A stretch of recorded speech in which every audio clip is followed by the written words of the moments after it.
Highway Code, pedestrians, rule number 7, crossing the road, the green cross code. The advice given below on crossings the road is for all pedestrians. Children should be taught the code and should not be allowed out alone until they can understand and use it properly. The age when they can do this is different for each child. Many children cannot judge how fast vehicles are going or how far away they are.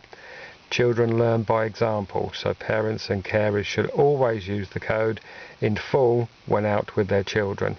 They are responsible for deciding at what age children can use it safely by themselves. So unfortunately we cannot be responsible for parents and what they allow their children to do.